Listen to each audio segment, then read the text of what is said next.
Bismillahirrahmanirrahim. Assalamualaikum warahmatullahi wabarakatuh. Hai anak-anakku semua, apa kabar kalian? Mudah-mudahan sehat walafiat ya nak ya. Ya, salam sehat dan semangat selalu dari ibu untuk kalian anak-anak yang hebat. Hari ini kita bertemu lagi dalam pembelajaran jarak jauh untuk mata pelajaran kimia ya, terutama dalam pertemuan ketiga ya. Namun seperti biasa, sebelum kita memulai belajar, alangkah baiknya kita terlebih dahulu membaca surat Al-Falaq supaya apa yang kita lakukan pada hari ini itu bermanfaat dan diridhoi oleh Allah Subhanahu wa taala. Mari kita bersama-sama membaca surat Al-Falaq. A'udzu billahi minasyaitonir rajim. Bismillahirrahmanirrahim. Qul a'udzu birabbil falaq min syarri ma khalaq wa min syarri ghasiqin idza waqab wa min syarri naffatsati fil 'uqad wa min syarri hasidin idza hasad. Shadaqallahul azim. Baik anak-anak ibu semua, adapun pada pertemuan ketiga kali ini, materi yang akan kita bahas itu adalah mengenai penggolongan materi. Adapun tujuan pembelajaran yang ingin kita capai di pertemuan ini adalah agar kalian itu mampu bagaimana mendeskripsikan tentang unsur, senyawa, dan campuran, dan kalian mampu untuk mendeskripsikan bagaimana sifat logam dan non-logam pada unsur kimia. Ya. Kita masuk ke pembahasan materinya. Apakah itu yang dikatakan unsur? Unsur merupakan zat tunggal yang tidak dapat diuraikan menjadi zat lain karena unsur termasuk zat kimia yang paling sederhana. Ya, jadi itu ya, unsur itu merupakan zat tunggal yang paling kecil ya. Karena saking dia paling kecil, dia tidak dapat diuraikan lagi menjadi zat lain ya. Contohnya oksigen, hidrogen, terus ada lagi seperti aluminium, tembaga, dan lain sebagainya ya. Nah, adapun lambang unsur itu dituliskan dalam bentuk huruf, di mana huruf pertama itu dia menggunakan huruf kapital jika lambang unsurnya itu terdiri dari satu huruf. Namun kalau lambang unsur itu terdiri dari dua huruf, maka penulisannya itu menggunakan huruf kapital di awal dan huruf kecil di akhir. Adapun tujuan untuk dituliskannya lambang unsur itu adalah agar kita lebih mengingat nama-nama unsur dalam kimia. Nah, seperti ini contohnya ya, lambang unsur. Nah, ini ada lambang unsur contohnya Na. Tadi seperti dibilang ya, huruf pertama. Kalau dia terdiri dari dua huruf, maka huruf pertama ditulis dengan huruf besar dan huruf yang kedua itu ditulis dengan huruf kecil. Na, unsur Na itu adalah lambang unsur dari natrium. Kemudian di sini ada contohnya lagi, lambangnya F, satu huruf, maka dia huruf besar aja. Lambang F ini adalah lambang dari unsur fluor namanya. Oke. Nah, ini ada beberapa jenis unsur-unsur beserta lambangnya. Kalian dapat mempelajarinya sendiri ya. Oke. Next, kita masuk ke senyawa. Tadi unsur sudah ya. Nah, ini senyawa. Senyawa itu apa pula ya? Ya, senyawa itu merupakan zat tunggal yang dapat diuraikan menjadi zat lain yang lebih sederhana. Ya, itu dia. Senyawa itu merupakan zat tunggal yang dapat diurai menjadi zat lain yang lebih sederhana. Nah, biasanya ini senyawa terdiri dari dua jenis atau lebih unsur ya. Dari tadi kalau unsur tadi dia berdiri sendiri ya, Nah, kalau senyawa dia itu gabungan dua jenis atau lebih dari unsur, makanya dia dapat diuraikan menjadi zat lain yang lebih sederhana. Contoh senyawa itu misalnya seperti air. Air itu ya, senyawa air itu memiliki rumus H2O. Oke? H2O. Nah, unsur dari penyusun air itu adalah terdiri dari H hidrogen dan O oksigen. Tuh, seperti itu ya. Nah, kemudian ada lagi contohnya lain seperti garam dapur. Ya, garam dapur itu lambangnya adalah NaCl, natrium klorida, di mana senyawa garam dapur tersebut terdiri dari unsur natrium dan klorida, dan banyak lagi contoh-contoh senyawa lainnya. Ya. Nah, senyawa itu dapat terbentuk melalui proses pencampuran zat secara kimia, pembakaran atau penguraian yang disebut dengan dekomposisi. Ya. Namun senyawa juga dapat diuraikan dengan cara apa? Ya, yang pertama itu dapat melalui pemanasan. Ya. Di mana senyawa dapat diuraikan melalui pemanasan pada saat di mana suhu untuk menguraikannya itu berbeda ya, suhu untuk menguraikan senyawa tersebut berbeda. Jadi dia tergantung jenis zat yang mau diuraikan. Ya. Nah, dalam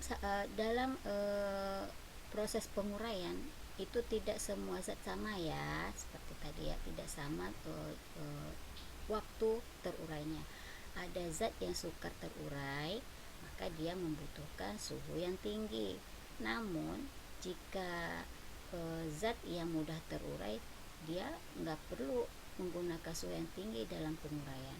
Itu dia. Oke. Nah, kemudian senyawa dapat dilakukan penguraian dengan cara apa? Melalui aliran listrik dan penyiraran radiasi. Ya, itu dia. Nah, jadi dari cara kedua penguraian ini, maka dikatakanlah salah satu sifat senyawa itu dapat dinyatakan dalam hukum Proust. Itu dikenal dengan hukum Proust namanya ya, yang menyatakan bahwasanya sifat senyawa itu adalah perbandingan massa unsur-unsur dalam suatu senyawa itu adalah tetap dan tertentu. Nah, itu dia. Oke. Nah, kemudian kita masuk zat tunggal yang ketiga, yaitu campuran. Ya, bagaimana pula itu campuran? Ya, campuran itu merupakan zat atau materi yang terdiri dari kumpulan dua zat tunggal atau lebih. Nah, tadi kita sudah membahas tentang apa itu unsur ya. Kalau unsur itu zat tunggal yang berdiri sendiri yang tidak dapat diuraikan ya, karena dia berdiri sendiri. Nah, kalau senyawa itu dia termasuk zat tunggal yang bisa dibagi. Karena apa? Karena dia terdiri disusun bahan penyusun itu terdiri dari dua lebih jenis unsur. Nah, kalau campuran beda lagi. Kalau campuran itu dia zat yang terdiri dari kumpulan dua zat tunggal ya, terdiri dari kumpulan dua zat tunggal. Nah, kemudian campuran itu dapat berupa larutan, suspensi, dan koloid ya. Adapun perbedaan antara ketiga campuran ini adalah pertama, larutan. Ciri-ciri dari larutan itu adalah pertama, bersifat stabil ya, dia bersifat stabil, tidak mengalami sedimentasi atau pelarutan ya. Kemudian larutan itu merupakan campuran yang sifatnya homogen, jadi dia kita tidak bisa membedakan mana zat pelarut dan mana zat terlarut. Kemudian ciri larutan selanjutnya itu adalah dia tidak dapat dipisahkan walaupun melalui penyaringan. Karena apa? Karena dia yang sifatnya homogen tadi. Oke. Nah, adapun contoh dari larutan yang dapat kita ambil itu adalah seperti kamu membuat teh manis ya. Membuat teh manis itu adalah campuran dari air dan gula. Oke, setelah kamu aduk itu akan kelihatan dia tidak bisa udah tercampur, tidak bisa dipisah ya, karena dia udah larut. Oke.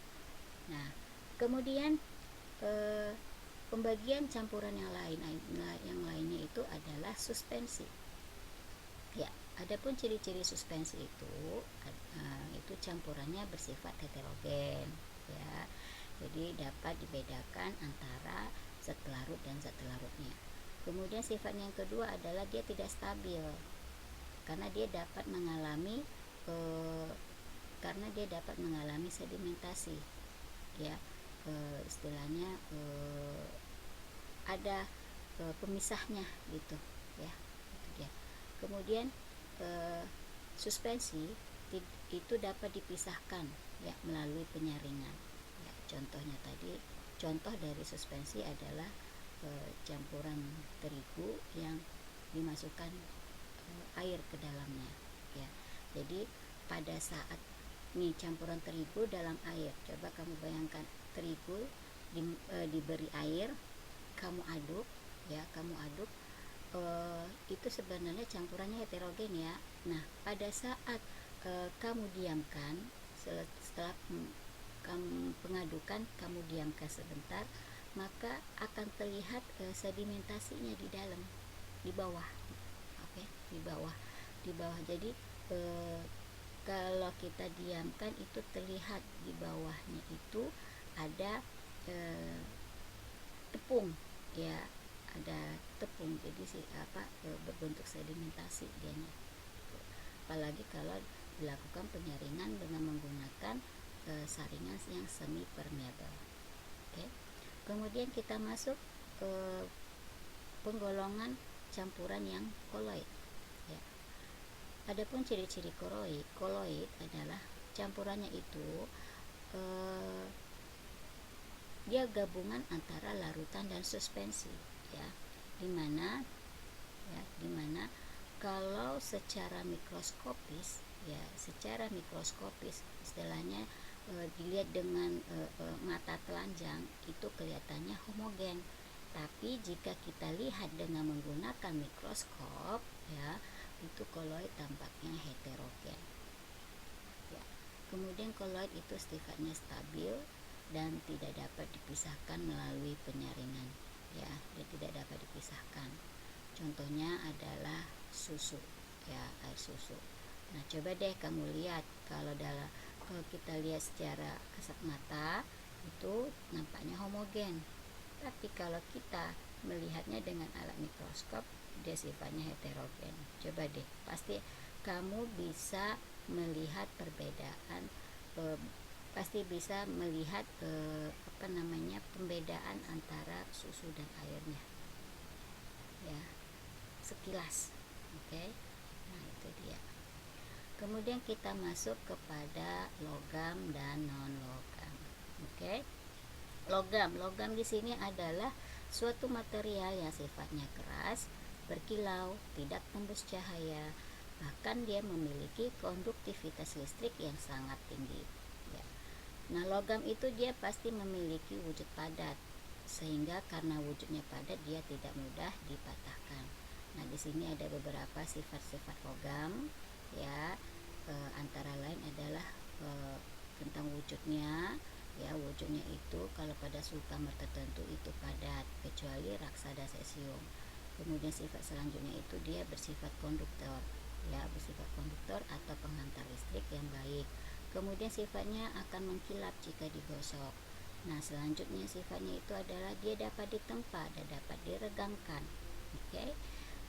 Kemudian adapun contoh dari logam ini adalah seperti aluminium, barium dan lain sebagainya ya, dapat kamu lihat di dalam modul nanti. Oke, bagaimana pula sifat-sifat dari non logam? Sifat-sifatnya itu nih, di sini ada beberapa sifat yang dapat kamu baca di dalam modul ya. Kamu baca kembali. Di sini juga ada contohnya. Oke. Nah, baik anak-anak ibu semua, demikian pembahasan materi kita tentang penggolongan materi.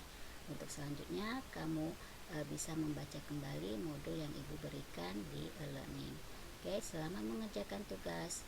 Semoga kamu tetap semangat dan kamu pasti bisa.